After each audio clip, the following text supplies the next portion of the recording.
അപ്പ പല സിനിമകളിലും പൂർണ്ണമായിട്ട് കാണാറില്ല എന്ന് പറഞ്ഞു എന്നോട്. കാളിദാസിന്റെ ഒരു ഇന്റർവ്യൂ എടുത്തപ്പോൾ അത് എന്നോട് പേരെടുത്ത് പറഞ്ഞ 2 സിനിമകൾ എനിക്ക് പെട്ടെന്ന് മറന്നു. ചുരുക്കം ചെയ്താണെങ്കിൽ ഞാൻ കണ്ണന്റെ എന്റെ വീട് അപ്പുവിന്റെ ഇതുവരെ മുഴുവൻ കണ്ടു. അതാണ് കണ്ണൻ പറഞ്ഞത്. അത് ഇതുവരെ കണ്ടിട്ടില്ല എന്ന് കണ്ണൻ എന്നോട് പറയണം. അത് ഭയങ്കര ഹോണ്ട് ചെയ്യുന്ന സിനിമയാണ്. സിബിയുടെ പല സിനിമകളും ഞാൻ സിബിയോട് തന്നെ പറഞ്ഞിട്ടുണ്ട്. സിബി സാറിന്റെ ഇത് നമ്മുടെ മാധവിയൊക്കെ അഭിനയിച്ച മുരളിയുടെ പേര് പെട്ടെന്ന് ഞാൻ മറന്നു പോകുന്നില്ല. അതെ, ആ സിനിമ ഒയ്യോ, അത് പകുതിക്ക് മുകളിൽ ഞാൻ കാണില്ല. അത് തിയേറ്ററിൽ കർച്ചീഫ് കൊടുത്തിട്ടുണ്ട് കയറിപ്പോകുന്ന സ്ത്രീകൾക്ക് കണ്ണു തുടയ്ക്കാൻ വേണ്ടി. തിരിച്ചു വരുമ്പോൾ പിഴിഞ്ഞിട്ടാണ് വരുന്നത്.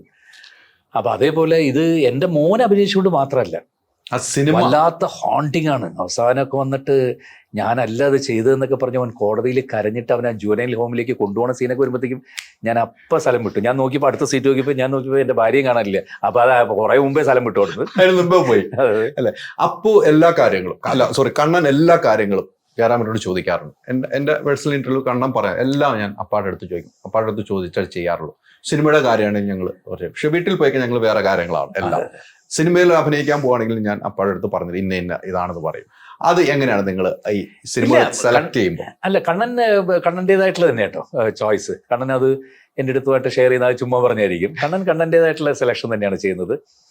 എപ്പോഴും കുറെ വീഴ്ചകൾ കഴിഞ്ഞ് നമ്മൾ സൈക്കിൾ വിട്ട് പഠിക്കുന്ന പോലെ, അല്ലെങ്കിൽ ഒരുപാട് വീഴ്ചകൾ കഴിഞ്ഞൊരു നല്ല ഇത് കിട്ടുന്ന പോലെ ആണ് ഇപ്പൊ കണ്ണന്റെ ഒരു നല്ല ടേക്ക് ഓഫ് ഇപ്പൊ കിട്ടിയിരിക്കുന്നത്. അതെ അതെ. ഇപ്പൊ 2024 തന്നെ തമിഴില് മേജറായിട്ടുള്ള 5-6 വലിയ പ്രൊഡക്ഷൻ്റെ വലിയ പടങ്ങൾ കണ്ണനെ തേടി വന്നിട്ടുണ്ട്. സോ എനിക്ക് തോന്നുന്നു ഇപ്പോൾ കറക്റ്റ് ഒരു ടേക്ക് ഓഫ് ആണ് ഈ വർഷം ചെയ്യുന്ന സിനിമകളൊക്കെ. അപ്പോൾ അവൻ ഭയങ്കര സന്തോഷത്തിലാണ്. അവൻ പുതിയ പ്രോജക്റ്റുകളൊക്കെ കിടക്കുന്ന സന്തോഷത്തിലാണ്. കറക്റ്റായിട്ടുള്ള ഇതിൽ വന്നതിൻ്റെയൊക്കെ ഇതാണ്. അത് അവന് 2024 ഒരു നല്ല ഇതായിട്ട് കൊടുക്കുന്നതാണ്. എന്താണ് മോളെ സിനിമയിലേക്ക്? മോളെ ഒരുപാട് പേര് വിളിച്ചിട്ടുണ്ട്. പിന്നെ എന്താണ് ഒരേ ഒരു ആഡിൽ ഒറ്റ പരസ്യത്തിൽ ചെയ്തു. അത് ഞങ്ങൾ രണ്ടുപേരും വലിയ ഹിറ്റായ പരസ്യമാണ്.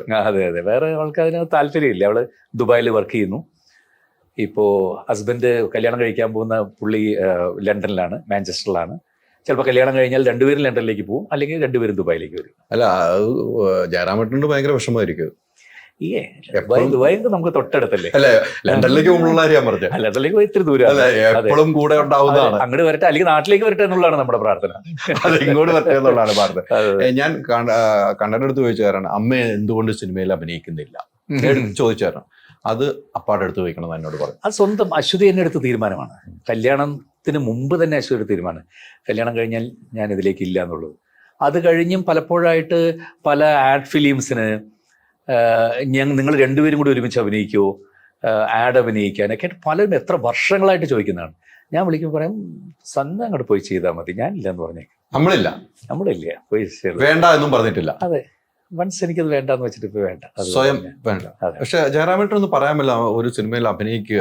ഞങ്ങള് മലയാളികൾ എന്തോരം സിനിമകൾ കണ്ടാണ്. ഇങ്ങനെ വരട്ടെ, സംഭവിക്കട്ടെ എന്ന് ഞാനും പ്രാർത്ഥിക്കുന്നു. അതുപോലെ ആ ഒരു പ്രാർത്ഥനയാണ് നമുക്ക് വേണ്ടത്. ഇതിലെ കഥാപാത്രങ്ങൾ നമ്മൾ ഒന്നിനൊന്നിനും മികച്ച കഥാപാത്രങ്ങൾ എല്ലാവരും ചെയ്യുന്നത്. ജഗദീഷേട്ടന്റെ കഥാപാത്രം നമുക്ക് പറയാതിരിക്കാൻ പറ്റില്ല. എല്ലാവരും ആ 4-5 കുട്ടികൾ, ആ കുട്ടികൾ ഭയങ്കരം തന്നെയാണ്. അവരെ ഓരോരുത്തരും പ്രോമിസിങ് ആട്ടോ. ഇനി വരാൻ പോകുന്ന വർഷങ്ങളിൽ പ്രോമിസിങ് ആക്ടേഴ്സാണ്. മമ്മൂക്കാടെ ചെയ്ത, ജഗദീഷിന്റെ ചെയ്ത ആള്, ബാല്യകാലം ചെയ്ത്, പിന്നെ നമ്മുടെ കുമരകൻ രഘുനാഥിന്റെ ബാല്യകാലം ചെയ്ത്, തമിഴ് ക്യാരക്ടർ ചെയ്തില്ലേ, ഡ്രഗ് അഡിക്റ്റ് ആയിട്ട്. പുള്ളിയൊക്കെ എന്തല്ലേ, വേറെ ലെവലാണ്. പിന്നെ അനശ്വരാജൻ പറയേണ്ട, അസലായിട്ട് അവരുടെ റോള് ഗംഭീരമായി ചെയ്തിട്ടുണ്ട്.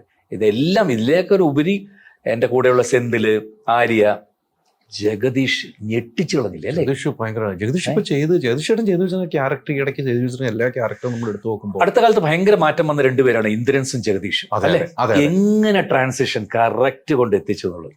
ആ തമാശ ക്യാരക്ടറിൽ നിന്ന് മാറി ഒരു ജഗദീഷിന്റെ ഒക്കെ എന്ത് മാറ്റമാണ്. ആ കാക്കത്തൂരി എന്ന് പറയുന്നൊക്കെ ആദ്യം മാറി വന്ന് വേറെ ലെവലിലേക്ക് ചെയ്തില്ലേ.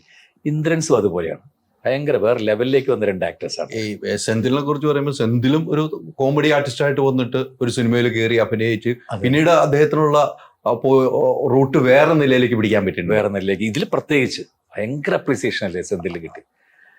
ത്രൂ ഔട്ടിലെ ക്യാരക്ടർ ഇതിനകത്ത് എല്ലാം തന്നെ. തേനി ഈശ്വറിന്റെ ക്യാമറ, മ്യൂസിക് അയ്യോ മ്യൂസിക് നമ്മൾ എടുത്തു പറയണമല്ലോ. അയ്യോ. നമ്മള് പിടിച്ചിരുത്തുന്ന മ്യൂസിക് അല്ലേ. മിഥുൻ മുകുന്ദൻ തകർത്ത് കളഞ്ഞു അങ്ങോട്ട്. ഏത് ലെവലിലേക്കാണ് കൊണ്ട് റോഷാക്ക് കഴിഞ്ഞപ്പോൾ തന്നെ ഞാൻ അദ്ദേഹത്തെ വിളിച്ച് അപ്രീഷിയേറ്റ് ചെയ്തിട്ടുണ്ട്. അത് കഴിഞ്ഞിട്ട് മിഥുൻ പറഞ്ഞു പുള്ളി തന്നെയാണ് നമ്മുടെ പടം ചെയ്യാൻ പോകുന്ന പറഞ്ഞപ്പോൾ അപ്പോഴേ പകുതി കോൺഫിഡൻസ് ആയി കഴിഞ്ഞു. അങ്ങോട്ട് കയറ്റി തന്നില്ലേ, നമ്മളൊന്ന് പോയാൽ മതി. പിന്നെ മിഥുൻ എല്ലാം അങ്ങോട്ട് കറക്റ്റ് പറഞ്ഞു കൊടുക്കുമല്ലോ, ഇതാണ് ചെയ്യേണ്ടത്, ഇതാണ് എനിക്ക് വേണ്ടത്. അത് കിട്ടുന്നത് വരെ അയാളെ കൊണ്ട് പിന്നെയും പിന്നെയും ജയിച്ചുകൊണ്ടിരിക്കും, വിടില്ല. അങ്ങനെ എല്ലാം കൊണ്ടും 2024 എനിക്ക് കിട്ടിയ ഏറ്റവും വലിയ ഭാഗ്യവും സന്തോഷവും. സംശയമില്ല, ആ ഒരു ഭാഗ്യം, ആ ഭാഗ്യം ഇനിയും ഞാൻ ഇപ്പോഴും പറയുന്നത് ഇനിയും വേണം. ഇപ്പൊ പറഞ്ഞ 4 പ്രൊജക്ട് ഇപ്പൊ ഓക്കെയാന്ന് പറഞ്ഞിട്ടുണ്ട്, അത് നമ്മൾ ഇഷ്ടമായി. വിജയുടെ പടത്തിൽ നിന്നാണ് തമിഴിൽ ഇപ്പൊ ചെയ്തുകൊണ്ടിരിക്കുന്ന വിജയുടെ പടമെന്ന്. പിന്നെ സെൽവരാഘവൻ എന്ന് പറയുന്ന ധനുഷിന്റെ ബ്രദർ, അദ്ദേഹം കുറച്ച് വർഷങ്ങൾക്ക് മുമ്പ് ചെയ്ത 7G റെയിൻബോ കോളനി എന്ന് പറഞ്ഞ ഭയങ്കര ഹിറ്റായിട്ടുള്ള പടം ഉണ്ടായിരുന്നു. അതിന്റെ സെക്കൻഡ് പാർട്ട് ചെയ്തുകൊണ്ടിരിക്കുന്നു. അതിന്റെ ഏറ്റവും പ്രധാന കഥാപാത്രം ചെയ്യുന്നു. പിന്നെ തെലുങ്കില് ശങ്കർ രാംചരണ വെച്ച് ചെയ്യുന്ന പടം, വലിയ പ്രോജക്ട്. ഒരു സിനിമയുടെ കേരളത്തിൽ റിലീസാണ്. അത് കഴിഞ്ഞു, ഗുണ്ടൂർക്കാരൻ ഇന്നലെ റിലീസ് ചെയ്തു. 2 സിനിമ ഇവിടെ, 2 ഭാഷയിൽ ഇവിടെ സിനിമ ഉണ്ട്. ഈ പ്രസ് മീറ്റിൽ പറഞ്ഞ വിജയ് പറഞ്ഞ ഒരു കാര്യം, മമ്മൂക്ക ഉണ്ടോ എന്ന് ചോദിച്ച ഒരു സാധനം, അത് ഭയങ്കരമായിട്ട് ഇവിടെ സോഷ്യൽ മീഡിയ ഏറ്റെടുത്തിരിക്കുകയാണ്. അല്ല, പുള്ളിക്ക് അറിയില്ലായിരുന്നു എന്റെ സിനിമ എന്ന് പറഞ്ഞപ്പോ. ഇതൊക്കെ കണ്ടിരുന്നു, ഞാനിത് ആരോടും പറഞ്ഞിരുന്നില്ല മമ്മൂക്ക ഉള്ളത്. അങ്ങനെ എല്ലാം കഴിഞ്ഞ് റിലീസിന്റെ അന്ന് ഞങ്ങൾ ഒരുമിച്ച് ഷൂട്ട് ചെയ്തുകൊണ്ടിരിക്കുമ്പോൾ പുള്ളി ചോദിച്ചു പടം എങ്ങനെയുണ്ടെന്ന് ചോദിച്ചു. ഞാൻ പറഞ്ഞു റിലീസ് ആയിട്ടുള്ളൂ എന്നത്. അപ്പോഴാണ് ഞാൻ പുള്ളിയോട് പറഞ്ഞത് ഇതിനകത്തൊരു ഭയങ്കര ഇതുണ്ട്, മമ്മൂക്ക ഉണ്ട് പടത്തില്. പുള്ളി ചോദിച്ചു റിയലി മമ്മൂക്ക ഉണ്ടോ എന്ന്. ഞാൻ പറഞ്ഞു ഇന്നതാണ് ക്യാരക്ടർ, ഇന്നതാണ്. അയ്യോ എന്താ എനിക്കിത് കാണണമല്ലോ. മൂപ്പരൊരു സാധനം സെലക്ട് ചെയ്യുമ്പോൾ തന്നെ അതിനകത്ത് എന്തെങ്കിലും ഉണ്ടാവും. തീർച്ചയായിട്ടും. അപ്പോ വിജയ് തന്നെ അങ്ങനെ പറഞ്ഞുകൊണ്ടിരുന്നു ഈ അടുത്ത കാലത്ത് കണ്ട കാതലിനെ കുറിച്ചും ഓരോ പുള്ളി വെറൈറ്റി ക്യാരക്ടേഴ്സ് തിരഞ്ഞെടുക്കുന്നതിനെ കുറിച്ചും ഒക്കെ. അപ്പോ എനിക്ക് പടം പാക്കണം എന്ന് പറഞ്ഞിട്ടുണ്ട്. അതാണ് ഞാൻ പറഞ്ഞത്. ഈ മലയാള സിനിമ, തെലുങ്ക് സിനിമയിലൊക്കെ നമുക്ക് ഡേറ്റുകൾ കൂടുതലാണ് വരുന്നത്. അതും ജയറാമേട്ടൻ ഇവിടെ അഭിനയിക്കുമ്പോൾ അത് ഡേറ്റ് കൂടുതലാണ്. തെലുങ്ക്, തമിഴൊക്കെ ഡേറ്റുകൾ കൂടുതലുണ്ട്. നമുക്ക് ഇപ്പൊ ജയറാമേട്ടൻ സൈഡ് സീനാണെങ്കിലും. പക്ഷേ അത് കുറെ സമയമെടുത്തല്ലേ ചെയ്യുന്നത്. എല്ലാ മാസവും 5 ദിവസം ഇന്ന പടത്തിന്. അങ്ങനെയാണ്. അപ്പൊ കൃത്യമായിട്ട് അറിയാം 25 തൊട്ട് 30 വരെ ആ പടത്തിന് പിന്നെയും പോകണം, ഇതിനും ഇങ്ങനെ പോകണം, അതിനങ്ങനെ പോകണം കൃത്യമായിട്ട്. എനിക്ക് പിന്നെ വേറെ മാനേജറൊന്നുമില്ല, ഞാൻ തന്നെ. അത് എങ്ങനെ ഹാൻഡിൽ ചെയ്യണം? ഞാൻ തന്നെ. സോഷ്യൽ മീഡിയയിൽ വലിയ ആക്റ്റീവും അല്ല. സോഷ്യൽ മീഡിയ ഒക്കെ എന്തെങ്കിലും ചെയ്യുന്നുണ്ടോ? ആക്റ്റീവാണ്, എല്ലാ കാര്യങ്ങളും വരുന്നുണ്ട്. പക്ഷെ ആരാണ് മാനേജ് ചെയ്യണം? കണ്ണൻ. അപ്പൊ കണ്ണനാ മൊത്തം ഭാരം. കണ്ണനെയാണ് ഏൽപ്പിച്ചിരിക്കുന്നത് അല്ലെ? എല്ലാം അപ്ഡേറ്റ് ആണ്, ജയറാമേട്ടന്റെ അപ്ഡേഷൻ ആണ് എന്ന കാര്യത്തിൽ പക്ഷേ ഇല്ല. ജയറാമേട്ടന് എപ്പോഴും ഇഷ്ടം എനിക്ക് 1000 കൂടുന്ന 10,000 കൂടുന്ന അവിടേക്ക് ഇറങ്ങാനാണ് ഇഷ്ടമെന്ന് എനിക്ക് തോന്നുന്നത്. അടച്ചിരിക്കാൻ ജയറാമേട്ടൻ. അയ്യോ, എനിക്ക് പബ്ലിക്കുമായിട്ടുള്ള കണക്ഷൻ ഇല്ലെങ്കിൽ അത് എന്താ, എത്ര ഇതിൽ തുടങ്ങിയതാണ്. എനിക്കൊരു 18 വയസ്സുള്ളപ്പോൾ തൊട്ട് മിമിക്രിയുമായിട്ട് നടക്കുന്നതല്ലേ, അന്നുമായിട്ട് അമ്പലപ്പറമ്പുമായിട്ട് അന്നുള്ള ബന്ധമല്ലേ. അതിനുശേഷം കലാഭവനിൽ വന്ന ശേഷവും എത്ര ആയിരക്കണക്കിന് വേദികളിൽ പോകുന്ന എല്ലാം പബ്ലിക്കുമായിട്ടല്ലേ. അതിനുശേഷം ഈ ചെണ്ട കൊട്ടാൻ പോയാലും ഈ ഉത്സവ പറമ്പുകളിൽ നിൽക്കുന്ന ഈ 1000-10,000 കണക്കിന് ആൾക്കാർ കൈ പൊക്കി ആരവം കാണുമ്പോഴല്ലേ നമുക്ക് ഒന്നുകൂടി കൊട്ടി പെരുകി കയറാൻ തോന്നുന്നു.